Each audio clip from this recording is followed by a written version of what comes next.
Praise lord. దేవాతి దేవునికి వందనాలు. ప్రభు నామమున మీ అందరికీ నా ప్రత్యేకమైన వందనాలు, శుభాలు తెలియచేస్తున్నాను. ఈ దినము కొరకు ఏర్పాటు చేయబడిన దేవుని వాగ్దానము 107వ కీర్తన 38వ వచనము.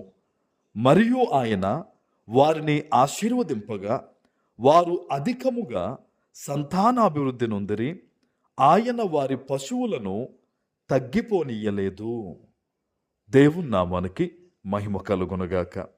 ఈ ఉదయకాల సమయంలో సర్వ సృష్టికర్త అయిన నీ తండ్రి గొప్ప వాగ్దానాన్ని నీకు అందిస్తూ ఉన్నారు. హల్లెలూయా.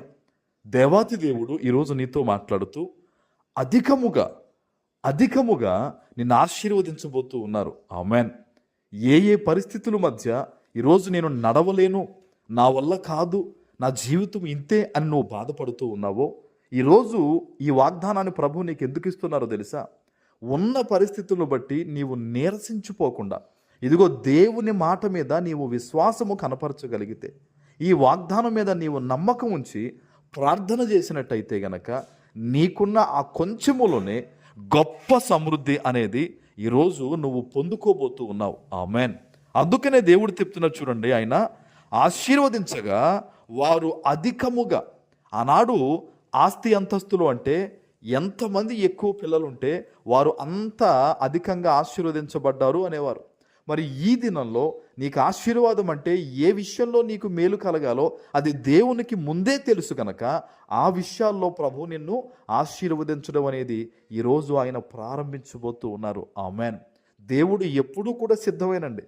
మనుష్యులుగా మనమే దేవునికి వ్యతిరేకమైన జీవితాన్ని జీవిస్తూ ఉంటాం.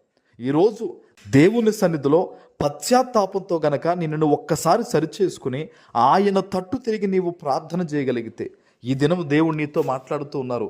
అద్భుతమైన రీతిలో నీకు గొప్ప సమృద్ధి అనేది ఆయన కలగజేయబోతున్నారు. ఆమెన్.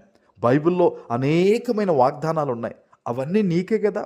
మరి ఎప్పుడు అవన్నీ మనం స్వతంత్రించుకుంటామంటే, మొదటిగా ఆయన నీతిని, రాజ్యాన్ని వెతుకుతూ ఆయన చిత్తానుసారంగా మనం జీవిస్తూ ఉన్నప్పుడు రోజుకొక ఆశీర్వాదాన్ని పొందుకుంటాం. ఆమెన్. అపవాది ఏం చెప్తారంటే, వాగ్దానాలు నీ కోసం కాదు, ఆశీర్వాదం నీ కోసం కాదు, అవి వేరే వాళ్ళ కోసం అని నిన్ను మభ్య పెడుతూ ఉంటాడు. లేదు, దేవుడు నీతో మాట్లాడుతున్నాడు. ఈ ఆశీర్వాదానికి నీవు అర్హురాలుగా ఉండాలనేది దేవుని చిత్తము కనుకనే ఈ మాటను ఈరోజు నువ్వు వినగలుగుతున్నావు. ఇక్కడ ఒక మాట చూడండి, ఆయన వారి పశువులను తగ్గిపోనీయలేదు. ఆ రోజుల్లో ఆస్తిపాస్తులు అంటే వారికి పశువులు, మేకలు, గొర్రెలే. వాటి వేటిని కూడా దేవుడు తగ్గిపోనివ్వలేదంట, వారికి మేలు చేశాడట.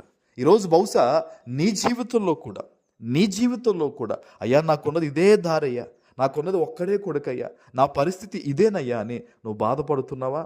దేవుడు చెప్తున్న మాట ఏంటో తెలుసా? నీకేదైతే ఆధారం ఉందో ఆ ఆధారాన్ని దేవుడు నిలబెట్టడమే కాకుండా దాన్ని రెట్టింపు దేవుడు చేయబోతూ ఉన్నారు. ఆమెన్.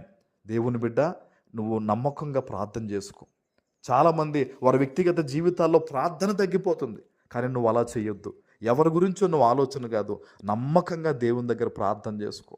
దేవునికి ఎక్కువ సమయాన్ని ఇవి. నీ జీవితంలో సమయం లేకుండా నువ్వు ఏమి ఇచ్చినా కూడా అది వ్యర్థమైపోతుంది.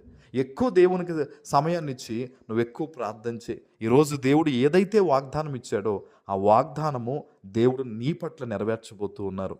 ఆమెన్. ప్రార్థన చేసుకుందాం. పరిశుద్ధుడా, ప్రేమ కలిగిన తండ్రి, మీకు వందనాలు. ఈ ఉదయకాల సమయంలో మీరు ఇచ్చిన గొప్ప వాగ్దానము ప్రతి బిడ్డ జీవితంలో నెరవేర్చి స్థిరపరచమని యేసు నామమున ప్రార్థిస్తున్నాను తండ్రి. ఆమెన్.